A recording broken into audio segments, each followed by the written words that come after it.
Hello guys, welcome to my channel Vishwas Kulbuna. Today we will start a new chapter States of Matter of class +1. States of matter, जैसे कि आप छोटी classes में पढ़ते जा रहे हो, मैटर के 3 स्टेट्स होते हैं, सॉलिड, लिक्विड एंड गैसेस। हमारे जो सिलेबस में है गैशियस एंड लिक्विड पार्ट ही है। पहले तो यही हुआ करता था, अब लिक्विड पार्ट का भी काफ़ी पोर्शन ड्यू टू कोविड-19 रिड्यूस हो चुका है। मेनली हमने गैशियस पार्ट की ही स्टडी करनी है। तो बट फिर भी आपको बेसिक इंट्रोडक्शन मैं दूंगी। बुक में थोड़ा सा ज़्यादा दिया हुआ है आकी की इंट्रोडक्शन, बट वो हमारे कोई काम की नहीं है, ना ही कुछ सिलेबस में इस पे क्वेश्चन आता है। तो जितना मैं वीडियो में बताऊंगी वही आपने बेसिक करना है। पहले मैं आपको मैटर्स के बारे में बता देती हूँ। मैटर मतलब कोई भी चीज़, कोई भी पदार्थ, वो 3 फॉर्म में एग्जिस्ट करती है, solid, liquid and third is gaseous. Solid वो होती है जिसकी जो साइज है वो डेफिनेट होता है, डेफिनेट साइज या फिर वॉल्यूम डेफिनेट होता है, और जो शेप होती है वो भी डेफिनेट होती है। कोई वुड है, एग्जांपल वुडन है, वुड का टुकड़ा है, लकड़ी का टुकड़ा, शेप भी डेफिनेट होगी और इसका वॉल्यूम या साइज भी डेफिनेट ही होगा। अगर हम लिक्विड की बात करें, लिक्विड के जो पार्टिकल्स हैं उसका जो वॉल्यूम होता है वो तो डेफिनेट होता ही है। वॉल्यूम मतलब उसका साइज तो डेफिनेट है ही, बट नॉट शेप, लेकिन शेप डेफिनेट नहीं होती। फॉर एग्जाम्पल, अगर आपने एक बीकर के अंदर कोई मिल्क लिया है या फिर वाटर लिया है, तो वो शेप क्या लेगा? अगर ये मान लो 1 ml वाटर है तो वो शेप बीकर की ले लेगा, लेकिन वॉल्यूम उसका 1 ml ही रहेगा। लेकिन अगर उसको आपने स्क्वायर शेप कोई कंटेनर में डाल दिया, वॉल्यूम उसका 1 ml ही रहेगा, बट उसकी shape according to container change हो जाएगी। तो इसीलिए इसका वॉल्यूम डेफिनेट होता है, 1 ml का 1 ml ही रहेगा, बट शेप चेंज हो जाती है। And in the gases state, gases में क्या होता है? डेफिनेट वॉल्यूम होता है, ना ही डेफिनेट वॉल्यूम होता है nor shape, not neither definite volume nor shape. ना ही डेफिनेट वॉल्यूम होता है, ना ही डेफिनेट शेप है। कोई कंटेनर के अंदर मैंने गैस फिल की और उसको इवेपोरेट कर देंगे, क्योंकि लिक्विड जब इवेपोरेट होकर वेपर्स बनेगा, गैशियस फॉर्म में आएगा, तो वो कोई फिक्स नहीं है, हम उसको वेपर्स को काउंट नहीं कर सकते, और ना ही उसकी कोई प्रॉपर शेप होती है। ये छोटी क्लासेस में आपने ये इंट्रोडक्शन पढ़ी हुई है। साइज के, पार्टिकल्स के साइज के बारे में भी पढ़ा है। सॉलिड के बहुत बहुत पास होते हैं, फोर्स ऑफ अट्रैक्शन वीक होता, force of attraction sorry strong होता है। लिक्विड में पार्टिकल्स थोड़ी सी दूर होते हैं और गैशियस में पार्टिकल्स काफ़ी दूर होते हैं। ये सब बातें आपने पढ़ी हुई है। आज मैं आपको इसकी इंट्रोडक्शन में बताऊंगी इंटरमॉलिक्यूलर फोर्सेस के बारे में, जो आके आपके लिए एक नया कंसेप्ट है। इस चैप्टर में सिर्फ उसका यूज़ होगा। कई बार 1 वर्ड में क्वेश्चन आ जाता है, ये वाली फोर्स को डिस्कस करो। नोटबुक और पेन आप लेकर बैठिए, साथ साथ नोट्स बनाते जाइएगा। फर्स्ट इज इंटरमॉलिक्यूलर फोर्सेस में हम 4 टाइप्स की फोर्सेस को डिस्कस करेंगे, जिसमें से फर्स्ट जो फोर्स है वो है डिस्पर्जन फोर्स, और जिसका नाम होता है लंदन फोर्सेस भी कहा जाता है। डिस्पर्जन फोर्सेस लंदन फोर्सेस का एक और नाम भी होता है, जिस नाम से इसका हम कंसेप्ट भी क्लियर करेंगे। इंस्टेंटेनियस डाइपोल इसका ये नाम भी है, एंड इंस्टेंटेनियस इंड्यूस्ड डाइपोल। अब इसका क्या मतलब होता है? डाइपोल फोर्सेस, ये 3 नाम हैं इसके। वैसे कई बार हम इसको लंदन फोर्सेस और डिस्पर्जन फोर्सेस ज़्यादा जाना जाता है, बट अगर ये नाम याद रखोगे तो इसकी डेफिनेशन, इसका कंसेप्ट ऑटोमेटिक क्लियर हो जाएगा। देखो, इसका नाम इंस्टेंटेनियस, पहले हम वर्ड समझेंगे डाइपोल। और मैंने आपको बताया था डाइपोल के बारे में कि एक ऐसा मॉलिक्यूल जिसके ऊपर जो पोलर मॉलिक्यूल होता है, जो डाइपोल मोमेंट निकालना सिखाया था केमिकल बॉन्डिंग में, पोलैरिटी के बारे में जब बताया था। जो पोलर मॉलिक्यूल होते हैं तो उसके ऊपर, जिसके ऊपर डेल्टा पॉजिटिव और डेल्टा नेगेटिव चार्ज होता है, वो डाइपोल होता है। हमारे लिए इतना ही कंसेप्ट इनफ है केमिस्ट्री में ये टॉपिक फोर्स ऑफ अट्रैक्शन को समझने के लिए। इंस्टेंटेनियस का मतलब होता है एक पर्टिकुलर इंस्टेंट पे कोई डाइपोल होता है। मान लेते हैं, क्या कर रही हूँ, कोई एटम ले लिया मैंने, एटम ए, और यहाँ पर कोई एटम ले लिया मैंने, एटम बी। उस एटम का न्यूक्लियस होगा, ठीक है, और हमें पता है अगर कोई एटम है उसका न्यूक्लियस सेंटर में है तो उसके अंदर जो इलेक्ट्रॉन डिस्ट्रीब्यूशन होगा वो सिमेट्रिकल होगा। सिमेट्रिकल मतलब एक प्रॉपर वे में इलेक्ट्रॉन डिस्ट्रीब्यूशन होगा, सिमेट्रिकल डिस्ट्रीब्यूशन इलेक्ट्रॉन का होगा। लेकिन अगर मैं क्या करूं, कुछ एटम को सपोज कर लेती हूं कि हम इमेजिन कर लेते हैं कुछ टाइम के लिए जो इलेक्ट्रॉनिक चार्ज डिस्ट्रीब्यूशन है किसी एक एटम के अंदर अनसिमेट्रिकल हो गया, लेट कर लेती हूँ इसका अनसिमेट्रिकल हो गया, मतलब न्यूक्लियस इसका एक तरफ चला गया और इलेक्ट्रॉन का कॉन्ट्रीब्यूशन एक तरफ चला गया, तो it will behave as a dipole. Instant का मतलब होता है एक फ्रैक्शन ऑफ टाइम, एक पर्टिकुलर टाइम के कुछ सेकंड्स कुछ मिनट के अकॉर्डिंग मैंने मान लिया कि ए मॉलिक्यूल का जो न्यूक्लियस है थोड़ा सा इधर शिफ्ट हो गया और इलेक्ट्रॉन कहाँ होंगे, जब सारा मॉलिक्यूल है ये एटम ही डिस्टर्ब हो गया तो उसके एटम का जो इलेक्ट्रॉन का डिस्ट्रीब्यूशन यहाँ हो गया, और इस तरह की डिस्ट्रीब्यूशन को हम कहेंगे अनसिमेट्रिकल डिस्ट्रीब्यूशन ऑफ इलेक्ट्रॉन की बात कर रही हूँ। उस टाइम पे क्या करेगा, यहाँ पर कोई जो दूसरा बी एटम बैठा होगा उसके न्यूक्लियस को भी क्या करेगा, ये अट्रैक्ट करेगा। एक्चुअल में इसका न्यूक्लियस यहाँ था, यहाँ पर नेगेटिव चार्ज इसके बीच में अट्रैक्शन शो करेगा और इसको भी प्लस चार्ज इसका यहाँ शिफ्ट कर देगा। इसका मतलब इसकी भी शेप को इसने अनसिमेट्रिकल बना दिया, यहाँ पे भी प्लस चार्ज इधर आ गया और नेगेटिव कुछ टाइम के लिए इधर आ गया। इसका तो मैंने कुछ टाइम के लिए सपोज किया था और इसके फोर्स ऑफ अट्रैक्शन की वजह से इसने इसको खींच लिया, क्योंकि नेगेटिव पार्ट यहाँ पर आ गया और इसने इसको खींचा, जबरदस्ती इसको डाइपोल बनाया। हमें पता है किसी मॉलिक्यूल के अंदर एक एंड में पॉजिटिव और एक नेगेटिव चार्ज होता है तो वो बिहेव करता है एज ए डाइपोल, और इसकी वजह से ये भी डाइपोल बन गया, इसीलिए हम इसको क्या कहेंगे, induced dipole of atom B. Induced का मतलब होता है जबरदस्ती प्रोड्यूस्ड होना, जब किसी एक एटम की वजह से दूसरा एटम वैसा बिहेव करता है तो हम उसको क्या कहते हैं, इंड्यूस्ड। इंड्यूस्ड होता है कोई जबरदस्ती प्रोड्यूस करना, जबरदस्ती क्या बना दिया मैंने इसको, डाइपोल था नहीं, इसमें सिमेट्रिकल डिस्ट्रीब्यूशन थी और यहाँ पर अनसिमेट्रिकल डिस्ट्रीब्यूशन एक की होने की वजह से, फोर्स ऑफ अट्रैक्शन की वजह से इसने इसमें भी डाइपोल इंड्यूस्ड कर दिया। यहाँ मैंने माना कि डाइपोल की तरह है, अनसिमेट्रिकल है, ये एक टाइम के लिए यहाँ पर इंस्टेंटेनियस डाइपोल है, राइट, एक पर्टिकुलर टाइम के लिए इसको डाइपोल माना, और इस डाइपोल, इस इंड्यूस्ड डाइपोल के अंदर जो फोर्स ऑफ अट्रैक्शन होती है, इस तरह की अट्रैक्शन को हम कहते हैं instantaneous dipole and instantaneous induced dipole. Instantaneous word इसलिए है क्योंकि ये फोर्स ऑफ अट्रैक्शन परमानेंट नहीं होती, कुछ टाइम के लिए एटम क्या करता है, अपने अंदर अटेन कर लेता है और दूसरे मॉलिक्यूल को भी इंड्यूस्ड कर देता है, इसीलिए इंस्टेंट का मतलब एक पर्टिकुलर टाइम के लिए, तो इसीलिए ये डाइपोल होती है instantaneous dipole and instantaneous induced dipole. तो आई होप आपको ये क्लियर हो गया होगा, डायग्राम को अच्छे से ड्रॉ कर लीजिए। Now come to the second force of attraction which is dipole dipole forces. जब आपको ये समझ आ गया, ये तो बहुत छोटा पार्ट है इसका, डाइपोल डाइपोल, जब दो डाइपोल हैं ऑटोमेटिकली वो डाइपोल हैं, मतलब एक डाइपोल यानी प्लस और नेगेटिव, एक एटम की फॉर्म में लेंगे, एक एटम है डाइपोल की फॉर्म में और दूसरे एटम में भी डाइपोल है, तो इन दोनों के बीच में जो फोर्स ऑफ अट्रैक्शन होगी वो क्या होगी, डाइपोल डाइपोल फोर्सेस। एक भी डाइपोल है और दूसरा भी dipole. For example HCl, H positive Cl negative, इधर का H पॉजिटिव Cl नेगेटिव के बीच में जो फोर्स ऑफ अट्रैक्शन होगी वो डाइपोल डाइपोल फोर्सेस होगी। और हमें पता है इनका अगर डाइपोल मोमेंट ज़्यादा होगा मॉलिक्यूल्स का तो उनके बीच में फोर्स ऑफ अट्रैक्शन होगी, राइट। तो ये इन फोर्सेस को हम क्या कहते हैं, कीज़म फोर्सेस भी कहा जाता है, क्योंकि एक साइंटिस्ट थे कीज़म, उन्होंने इसको दिया था, इसीलिए इसको कीज़म फोर्सेस के नाम से भी जाना जाता है। Now come to the third, dipole induced dipole forces. आपको अगर फर्स्ट समझ आ गया तो ऑटोमेटिकली नाम से ही आपको पता चल जाएगा। डाइपोल इंड्यूस्ड यानी एक तो डाइपोल है मॉलिक्यूल, एक तो डाइपोल है, एक पे डेल्टा पॉजिटिव और डेल्टा नेगेटिव चार्ज है, एक मॉलिक्यूल क्या है, नॉन पोलर है, ये कैसा है, परमानेंट डाइपोल है, और ये क्या है, क्योंकि इंस्टेंटेनियस लिखती है तो कुछ टाइम के लिए होता, इसको आप कह सकते हो कि ये परमानेंट डाइपोल है, और ये क्या है, नॉन पोलर, क्योंकि वर्ड आ गया इंड्यूस्ड मतलब जबरदस्ती प्रोड्यूस्ड होगा, इसके बीच में फोर्स ऑफ अट्रैक्शन होगी तो इसको भी क्या कर देगा, ये डाइपोल बना देगा, इंड्यूस्ड कर देगा, तो इस पर डेल्टा पॉजिटिव और डेल्टा नेगेटिव आएगा। तो आप ऐसे एक्सप्लेन करोगे, force of attraction between dipole, permanent polar molecule या फिर non polar molecule which is called the dipole induced dipole forces.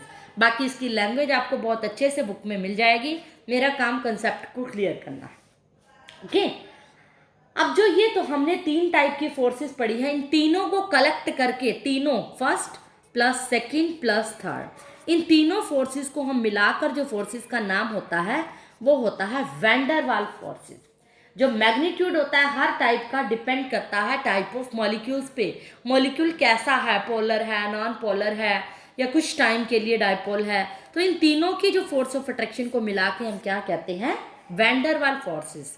Last forces is hydrogen bonding which I have explained in the last topic of chemical bonding.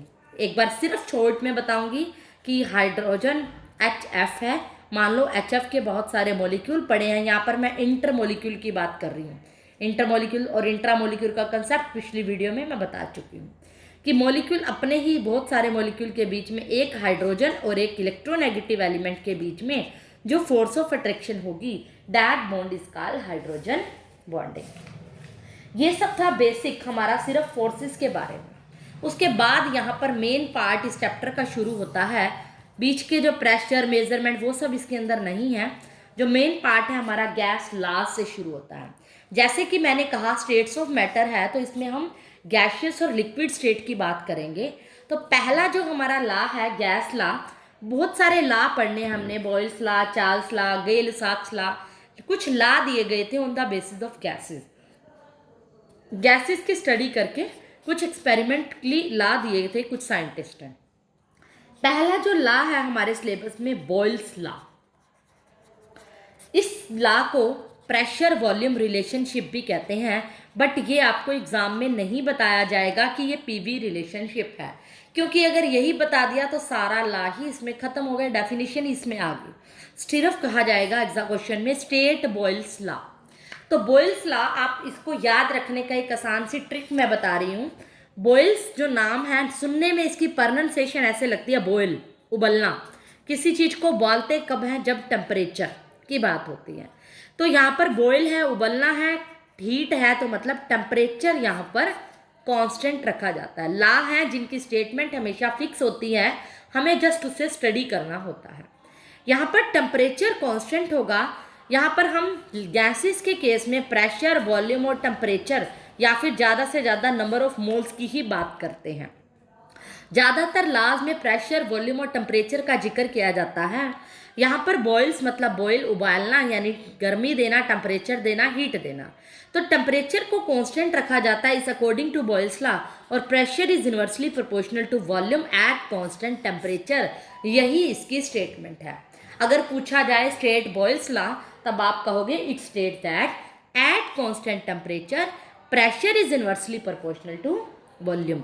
यहाँ पर pressure और volume का आपस में relation होता है, टेम्परेचर फिक्स होता है, इसीलिए इस लॉ को हम बोलते हैं PV relationship, pressure volume relationship. और अगर हमें पता है जब कोई कांस्टेंट हटता है, सॉरी प्रोपोर्शनल हटता है, इक्वल का साइन आता है, तो क्या आता है कांस्टेंट, यानी P is equals to K1/V।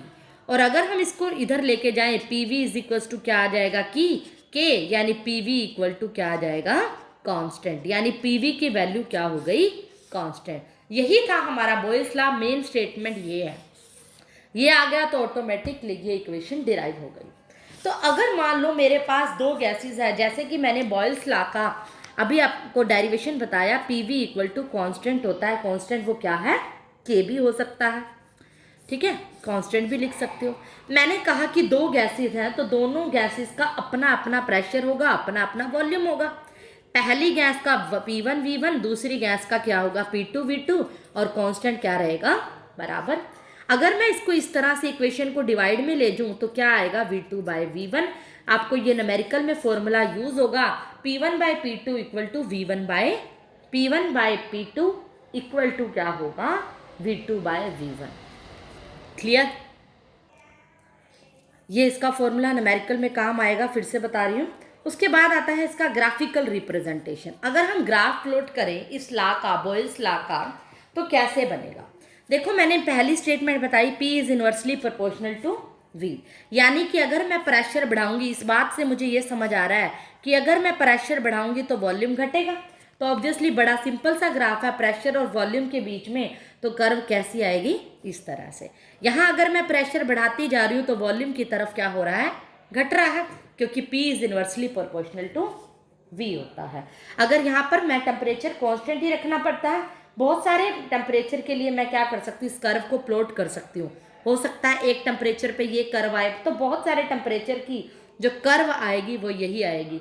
मान लो ये मैंने 600 केल्विन टेम्परेचर पे बना लिया, और यहाँ मैंने 300 केल्विन टेम्परेचर पे बना लिया, और यहाँ 200 पे बना दिया। एक कर्व के लिए, एक गैस के लिए टेम्परेचर कांस्टेंट रहा तो कर्व का डेविएशन सेम रहा, P is inversely proportional to V। Pressure बढ़ाने से हर बार हमने क्या देखा, टेम्परेचर घट रहा है और हर बार वॉल्यूम घट रहा है और हर बार टेम्परेचर की वैल्यू कांस्टेंट है। इसीलिए ये ग्राफ किसका हो गया, बॉयल्स लॉ का। एक तो ये ग्राफ आता है। अगर मैं ग्राफ प्लॉट करूं P इक्वल टू 1/V, क्योंकि ये होता है P equal to K 1/V। P और 1/V का रिलेशन क्या है, डायरेक्टली प्रोपोर्शन है। समझ रहे हो, P और V का तो इन्वर्सली प्रोपोर्शनल है, एक ऊपर है एक नीचे, लेकिन P और 1/V का जो रिलेशन है वो कैसा है, डायरेक्टली प्रोपोर्शनल है।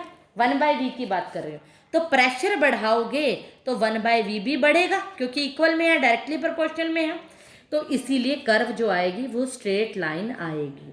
अलग अलग टेम्परेचर पे बढ़ा रही हूँ, मान लो ये T1 है, ये T2 है, ये T3 है, कोई भी टेम्परेचर हो सकता है। तो P और 1/V के बीच में कर्व कैसी आएगी, स्ट्रेट लाइन।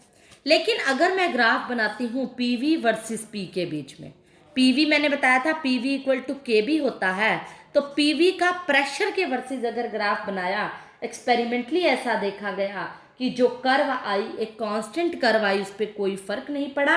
कांस्टेंट कर्व का मतलब स्ट्रेट लाइन होती है।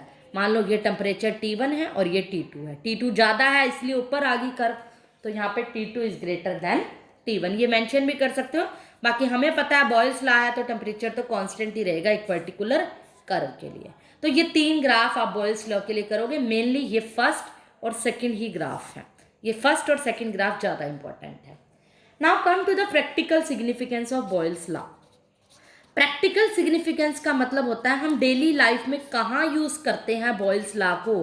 क्या कोई ऐसा कंसेप्ट है हमारी लाइफ में जहाँ पर बॉयल्स लॉ का यूज़ होता है, राइट होता है। गैसेस, क्योंकि ये चैप्टर हमें पता है गैसियस स्टेट है, मेनली हम गैसियस स्टेट के बारे में पढ़ रहे हैं फर्स्ट पार्ट में। तो गैसेस हमें पता है, गैसेस का नेचर कैसा होता है, हाईली कंप्रेसिबल होता है। ये आपने सुना होगा, अगर नहीं सुना तो इस बात को मैं प्रूव कर देती हूँ। मान लो किसी कंटेनर में मैंने क्या लिया, गैस लिया, और उसके बाद मैंने यहाँ पर पिस्टन लगा दिया, बाहर से प्रेशर दे दिया, तो आप क्या देखोगे, गैसेस प्रेशर देने के बाद एक ऐसी सिचुएशन आ जाएगी, दब जाएगी, गैस कंप्रेस्ड हो गई, दब गई। मतलब जैसे कोल्ड ड्रिंक में होता है, कोल्ड ड्रिंक का ढक्कन बंद करते हो तो गैस अंदर फिल्ड होती है, खोलते ही वो गैस बाहर आती है। ऐसे ही प्रेशर, अगर मैं जितना ज़्यादा प्रेशर देती जाऊंगी, दबाती जाऊंगी पिस्टन को, गैस क्या होंगी, कंप्रेस्ड होंगी। इसीलिए कहा जाता है गैसेस आर हाईली कंप्रेसिबल। जब कोई किसी गैस का मास प्रेशर बढ़ाने से कंप्रेस्ड हो जाती है तो सेम नंबर ऑफ मॉलिक्यूल्स जो ऑक्यूपाई करते हैं स्मॉलर स्पेस, मतलब मान लो कि 1 ml कोई गैस थी, तो यहाँ पर 1 ml गैस पे प्रेशर मैंने ज़्यादा लगा दिया, यहाँ थोड़ा कम है, लेकिन प्रेशर ज़्यादा लगाने पर मैंने क्या देखा, ये जगह क्या ले ली, कम ले ली। यहाँ पर भी 1 ml थी, यहाँ पर भी 1 ml, यहाँ प्रेशर थोड़ा कम था, यहाँ प्रेशर मैंने और बढ़ा दिया। प्रेशर बढ़ाया तो मैंने देखा इस गैस कंप्रेस्ड होकर जगह कम ले ली, वॉल्यूम कम ले लिया। और प्रेशर इसका मतलब इन्वर्सली प्रोपोर्शनल हो गया वॉल्यूम के, कि अगर मैं प्रेशर बढ़ाती हूँ तो वॉल्यूम क्या हो जाता है, कम हो जाता है। तो ये भी तो सिग्निफिकेंस हो गया ना, तो यहाँ पर भी तो इसका यूज ही हो गया एक तरह से। अगर कोई गैस डेंसर बन जाती है क्योंकि उसका मास पर यूनिट वॉल्यूम क्या है, इंक्रीजेज है, क्योंकि density equal to mass by में वॉल्यूम है। अगर किसी भी गैस का मास पर यूनिट वॉल्यूम की बात करें, इंक्रीज हो रहा है, mass by volume m/v increase हो रहा है, तो उस गैस की डेंसिटी भी क्या होगी, बढ़ेगी। यहाँ पर कंसेप्ट मेन यही था, प्रेशर बढ़ाने से वॉल्यूम घटता है। अगर आप सी लेवल की बात करोगे, वहाँ पर एयर जो होती है एट सी लेवल, इसी का एग्जाम्पल है वो, जो एयर देखोगे सी लेवल पर समुद्र के किनारे क्या होती है, डेंस होती है, गहरी होती है। बट इसकी डेंसिटी और जो प्रेशर डिक्रीज हो जाते हैं जैसे जैसे हम हाइट पे जाते हैं, जैसे जैसे हाइट पे चलते जाते हैं, इसकी डेंसिटी और प्रेशर क्या होगा, डिक्रीज होगा। आपने सुना होगा कि एटमॉस्फेरिक प्रेशर अगर माउंट एवरेस्ट पे देखें तो ओनली 0.5 एटमॉस्फेरिक प्रेशर ही देखने को मिलता है। तो ऑक्सीजन वहाँ पर इनसफिशिएंट हो जाती है नॉर्मल ब्रीथिंग के लिए, और वहाँ पर बच्चों जो पेशेंट को पर्सन को एल्टीट्यूड सिकनेस हो जाता है, वहाँ पर फीलिंग होने लग जाते स्लजिस फीलिंग, मतलब एक तरह से उसका हेडेक सा होने लग जाता है, सांस घुटने लग जाता है। इसीलिए जो माउंटेन क्लिम्बर्स होते हैं और लैटिट्यूड्स होते हैं, लद्दाख होते हैं, वो ट्रेनिंग पर अपनी बॉडी को अडेप्ट करने के वो अपनी बॉडी को अडेप्ट कर लेते हैं टू लो ऑक्सीजन प्रेशर, और वो क्या करते हैं, ऑक्सीजन सिलेंडर कैरी करते हैं इमरजेंसी के लिए। तो हाई एल्टीट्यूड माउंट एवरेस्ट पर भी वहाँ पर अप्लाई क्या होता है, बॉयल्स लॉ। वहाँ पर भी एक तरह से ऑक्सीजन का वॉल्यूम डिक्रीज होता जाता है जैसे जैसे हम उस पर चढ़ते, सॉरी प्रेशर अगर हम घटता जाता है डेंसिटी उसके ऊपर, और हमें पता है वॉल्यूम क्या होगा, बढ़ेगा। यहाँ से भी ये पॉइंट क्लियर कर सकते हो, एल्टीट्यूड सी लेवल पे भी ये पॉइंट क्लियर कर सकते हो। बॉयल्स लॉ के ऊपर न्यूमेरिकल भी आते हैं। अब इस चैप्टर में जो जो टॉपिक पढ़ोगे उसके न्यूमेरिकल आएंगे, जैसे second unit structure of atom में आए थे। Now read the statement of this numerical. क्या है, पहले तरीका वही रहेगा, गिवन डैट डाटा नोट करेंगे। ए गैस ऑक्यूपाइज इतने ml एट ए प्रेशर, हमें प्रेशर दिया हुआ है किसी गैस का 200 ml ऑफ इतने बार एट, यानी ये भी बार है वो भी बार है, it mean sorry occupies 200 ml क्या है, इसका वॉल्यूम है।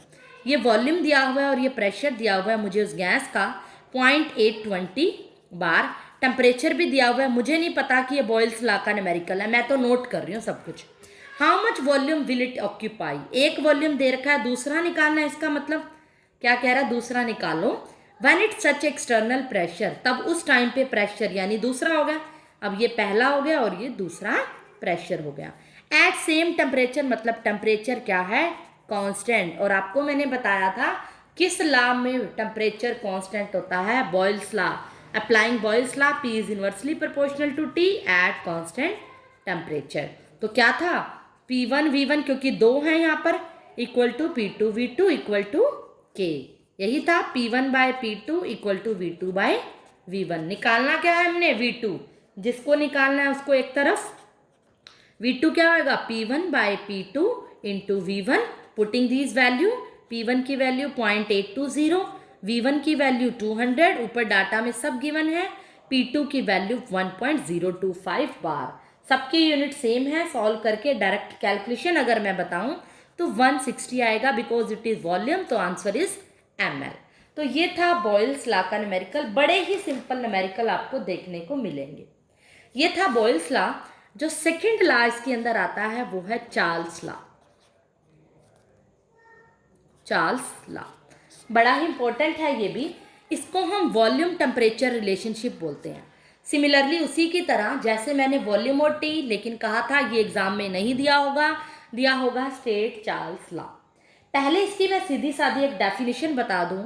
इसकी डेफिनेशन क्या है, एट कांस्टेंट प्रेशर, बच गया कौन, PVT में वॉल्यूम और टेम्परेचर इसके अंदर क्या होते हैं, रिलेशन, और प्रेशर क्या होता है, कांस्टेंट। ये कहता है कि एट कांस्टेंट प्रेशर किसी भी गैस का जो वॉल्यूम होता है, volume of A given mass of A gas, of A given mass of gas, कोई मास ऑफ गैस आपको दे रखा है, वो वॉल्यूम कहता है इंक्रीजेज और decreases bye 1/273 of its volume at 0 degree Celsius for 1 degree को मैं ऐसे लिख रही हूँ, 1 डिग्री राइज और फॉल इन टेम्परेचर।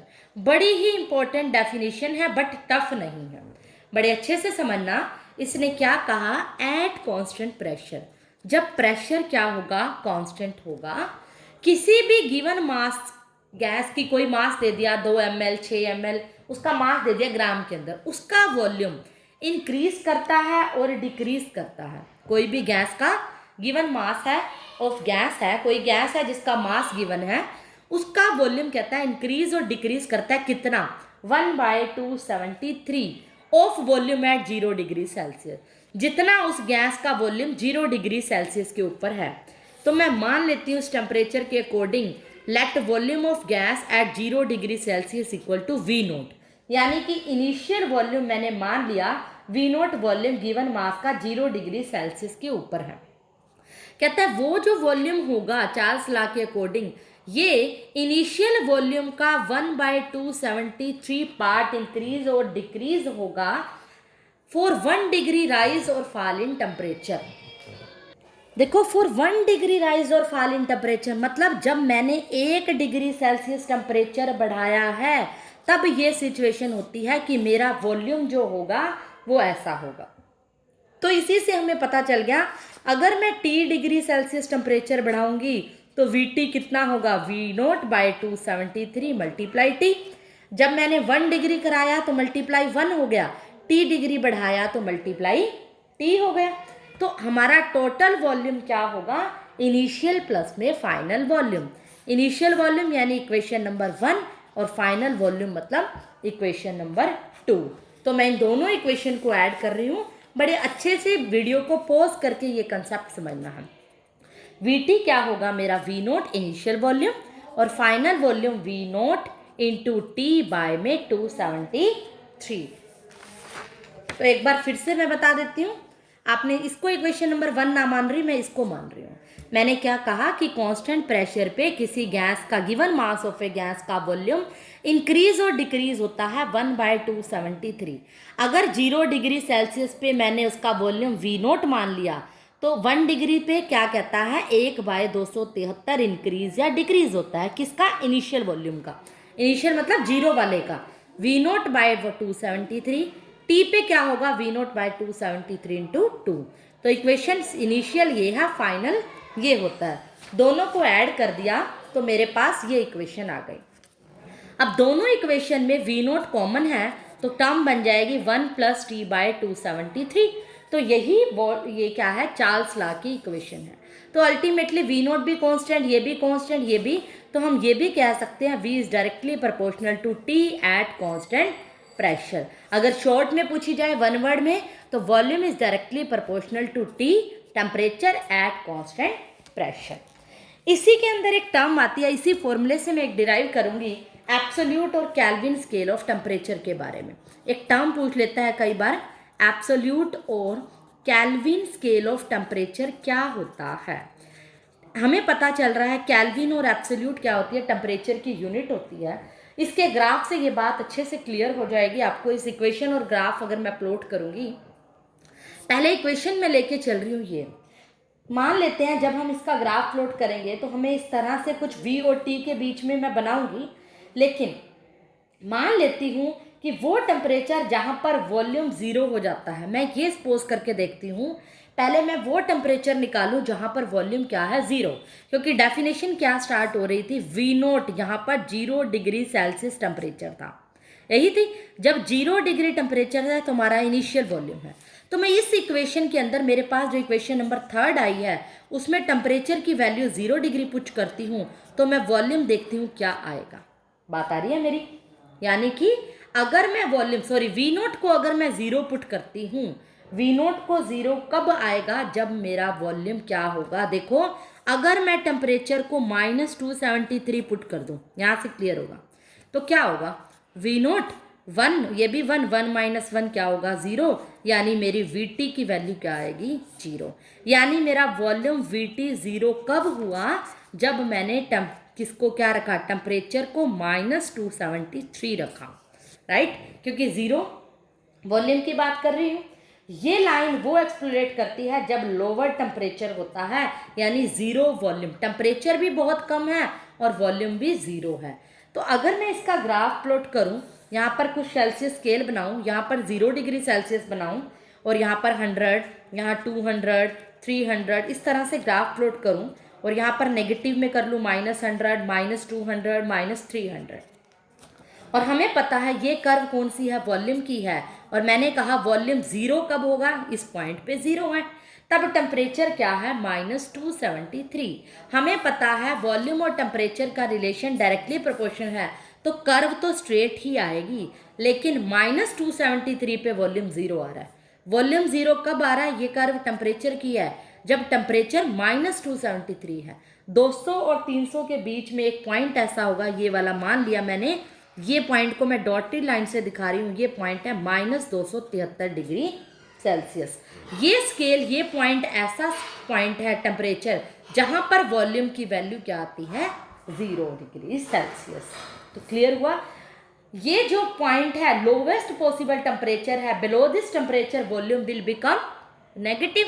अगर इस टेम्परेचर से भी मैं नीचे जाती हूँ, 0 तो सबसे कम वॉल्यूम होगा, अगर इससे टेम्परेचर से भी मैं कम जाऊँ और कम ले जाऊँ तो वॉल्यूम मेरा नेगेटिव में आ जाएगा, राइट। तो इसका मतलब वो मीनिंगलेस होगा, उसका तो कोई मतलब नहीं है वॉल्यूम नेगेटिव आना। तो इसीलिए हम ये पॉइंट ले लिया जिस पॉइंट पे वॉल्यूम कम से कम आए, 0 आए। इस लोवेस्ट टेम्परेचर को, जहाँ पर वॉल्यूम भी लोवेस्ट आ रहा है, इस लोवेस्ट टेम्परेचर को हम बोलते हैं एब्सोल्यूट ज़ीरो टेम्परेचर। क्या बोलते हैं, एब्सोल्यूट ज़ीरो टेम्परेचर। या फिर इसको जैसे मैंने केल्विन बताया था, केल्विन टेम्परेचर भी बोलते हैं, केल्विन टेम्परेचर स्केल भी बोलते हैं, और थर्मोडायनेमिकली स्केल ऑफ टेम्परेचर भी बोलते हैं। तो अब टेम्परेचर आपको क्लियर हो गया होगा कि कैसे आएगा, वो ये आएगा कि अगर हम इसके अंदर, इसका मतलब मैंने टी के अंदर वैल्यू जो पुट कर दी, या इसको डिराइव कर सकते हो, इस फॉर्मूले को मॉडिफाई कर सकते हो, V T equal to V nought. अगर मैं एलसीएम ले लूँ तो क्या बनेगा, टी प्लस 273/273 हो जाएगा। तो ये वैल्यू क्या है, एक नया टेम्परेचर है। यहाँ पर देखो ये क्या है, टी प्लस 273 एक नया है, तो वी टी क्या होगा, V nought into V T by में एक अलग वी टी हो जाएगा, यानी टी डिग्री सेल्सियस टेम्परेचर हो जाएगा। टी टेम्परेचर बाय में 273 केल्विन। एक टी प्लस 273 एक नई वैल्यू आएगी, वो टी क्या है, टी नोट प्लस में 273, वी नोट टी बाय में 273 इसकी वैल्यू हो जाएगी। अगर ये आ गई, इसको अच्छे से समझो, टी प्लस में कांस्टेंट क्या आएगा, एक नया टी, टेम्परेचर ही रहेगा। तो इससे मैं एक फॉर्मूला डिराइव कर रही हूँ, यहाँ फोकस करो।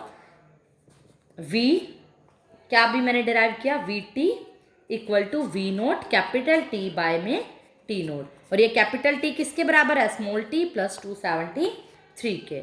We small T by V nought, अगर इसको वी को इकट्ठा कर लूँ, टी को इकट्ठा कर लूँ, ये आएगी। तो अगर मैं v को इधर ले जाऊँ, वी टी बाय में टी कर लूँ, और यहाँ पर क्या कर लूँ, वी नोट बाय में टी नोट। हमें पता है ये भी क्या है, कांस्टेंट है, तो ये वैल्यू क्या होगी, constant. V T by T क्या हो गई, कांस्टेंट, और v बाय टी यानी v is directly proportional to t, और हमें पता है इस सारी कंडीशन में प्रेशर तो कांस्टेंट ही चल रहा था, तो प्रेशर कांस्टेंट, ये बात मैंने आपको बताई थी। इन शॉर्ट वन वर्ड में आ जाए तो at constant pressure volume is directly proportional to क्या होगा, टेम्परेचर। यही भी चार्ल्स लॉ की स्टेटमेंट थी।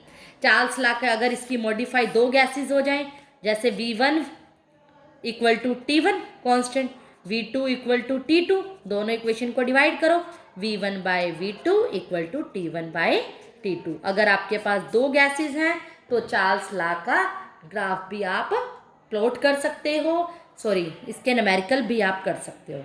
इसके न्यूमेरिकल आप सेल्फ ट्राई करोगे, जैसे मैंने बॉयल्स लॉ के बताए हैं। इसका सिर्फ मैं आपको ग्राफ बता देती हूँ, बिल्कुल सिंपल है, जैसे हमने बॉयल्स लॉ के अंदर किया था। अगर V और T का रिलेशन हो रहा है, यानी वॉल्यूम और टेम्परेचर के बीच में ग्राफ प्लॉट किया जा रहा है, तो वो कैसा होगा, स्ट्रेट लाइन ही होगा, क्योंकि V is directly proportional to T। Volume बढ़ाने से टेम्परेचर बढ़ रहा है। लेकिन अगर बहुत सारे हो जाएं, बहुत सारी गैसेस का हो जाए, V1 V2 V3, तो ये अलग अलग प्रेशर पे हो जाएगा, P1 P2 P3। प्रेशर इस बार कांस्टेंट है, तो ग्राफ की रिप्रेजेंटेशन ये होगी। इंपॉर्टेंट ग्राफ इसका वो है जो मैंने अभी आपको, जिससे मैंने एब्सोल्यूट ज़ीरो स्केल बताया था। ये ग्राफ अगर आपको कई बार चार्ल्स लॉ की स्टेटमेंट पूछता है, या फिर एब्सोल्यूट ज़ीरो टेम्परेचर पूछ रहा है तो भी बताओगे, चार्ल्स लॉ की स्टेटमेंट 3 या 2 नंबर में पूछता है तब भी आप एक्सप्लेन कर सकते हो। 1 नंबर में सिर्फ इसकी स्टेटमेंट बतानी है, ग्राफ पूछे तो बताना होता है। मैं ज़्यादातर ग्राफ पूछता है हम तो ही मेंशन करते हैं। तो अब इसका अगर मान लो एक बार हिंट दे ही देती हूँ न्यूमेरिकल का, मान लो कोई गैस है, अब मान लिया उसका वॉल्यूम दे रखा है 1.50 लीटर, टेम्परेचर दे दिया 25 डिग्री सेल्सियस के ऊपर है। मैंने कहा कि इसका टेम्परेचर क्या है, बढ़ जाता है 60 डिग्री सेल्सियस हो जाता है, तो नया वॉल्यूम निकालो, V2 निकालो, सिंपल है। प्रेशर अंडरस्टूड है, इसमें कॉन्स्ट ये भी कहेगा कि और प्रेशर क्या है, कांस्टेंट है। तो आप क्या करोगे, V1 by V2 equal to T1 by T2, pressure तो कांस्टेंट ही है, लगा दो, V2 ही तो निकालना है, V1 T2 bye T1। Solve करोगे वैल्यू, V1 क्या है 1.50, T2 क्या है इसका 333, कैल्विन में पुट कर रही हूँ, प्लस 273 ऐड करते हैं तो वो किस में बन जाता है, कैल्विन बन जाता है, 333 कैल्विन। और T1 क्या है टेम्परेचर 60 प्लस 273 298। सॉल्व करो 1.68 लीटर। ज़्यादातर जो न्यूमेरिकल सॉल्व करोगे उसमें टेम्परेचर को कैल्विन में बदल लिया करो। 0 degree Celsius equal to 273 kelvin होता है। ये 9th क्लास में बात बताई जाती है। अगर आपको नहीं पता कोई भी डिग्री सेल्सियस है 1 डिग्री सेल्सियस है तो 1 में 273 ऐड कर दो तो 278 कैल्विन बन जाएगा। तो कैल्विन में करके फिर न्यूमेरिकल सॉल्व किया करो। यहाँ हमारे 2 ला हो गए हैं, कौन से, चार्ल्स ला भी हो गया है और कौन सा, बॉयल्स ला भी हो गया है। चार्ल्स ला का एक पॉइंट कई बार पूछ लेता है, फिजिकल सिग्निफिकेंस या प्रैक्टिकल सिग्निफिकेंस क्या है। जैसे बॉयल्स ला के केस में बताया था मैंने, अगर आप यूज़ करोगे इसका मतलब हमारी लाइफ में और कहाँ यूज़ हो रहा है। अगर इसका यूज़ देखोगे हॉट एयर बैलून्स की अगर हम बात करें, hot air balloons in sports के अंदर, कोई मेटालॉजिकल ऑप्शंस ऑब्जर्वेशंस के अंदर वहाँ यूज़ हो रहा है। अगर आप टेम्परेचर बढ़ा रहे हो, मान लो बबल्स, एयर से बैलून को फिल करते हो, वहाँ पर क्या करते हो, एयर फिल करते हो, टेम्परेचर बढ़ाते हो और आप क्या देखते हो, गैस वॉल्यूम क्या होता है, बढ़ता ही जाता है, बढ़ता ही जाता है। जो हाइड्रोजन बैलून्स होते हैं वो भी डेवलप किए गए थे, एक ट्रांसपोर्टेशन है, क्रॉस द अटलांटिक में इसका वो क्या किया गया था, जो एक्सप्लेनेशन की गई थी हाइड्रोजन बैलून्स की, वो चार्ल्स ला का फॉर्मूले को बेस पे की गई थी, चार्ल्स ला का यूज़ ही किया गया था। क्योंकि हमें पता है हम जब किसी मास का, गैस का मास कांस्टेंट रख लें, आप सिंपली ऐसे ध्यान रखो, टेम्परेचर बढ़ाते हैं, हमें पता है V is directly proportional to T है। एयर जो बैलून्स होते हैं वहाँ पर भी क्या की जाती है, गैस फिल्ड, जो हवा वाले बैलून्स होते हैं वहाँ पर एक तरह से एयर की फिलिंग होती है, टेम्परेचर का यूज़ होता है हाइड्रोजन बैलून्स वगैरह में। और वहाँ एयर क्या, बैलून्स क्या होते हैं, फिल जाते हैं, उनका वॉल्यूम बढ़ता जाता है, बढ़ता जाता है। तो वहाँ पर प्रेशर को एक फिक्स रखा जाता है, इतने प्रेशर पे अपने पंप को चलाना है, तो volume is directly proportional to temperature. बाकी अदर फिजिकल सिग्निफिकेंस भी आप इसका लिख सकते हो, ये थियोरटिकल पोर्शन है, इसकी स्टडी आप सेल्फ भी कर सकते हो। मेन पॉइंट मैंने चार्ल्स ला समझा दिया, उसकी स्टेटमेंट, उसका न्यूमेरिकल और उसके ग्राफ। नेक्स्ट ला हम नेक्स्ट लेक्चर में करेंगे। Thank you for the today.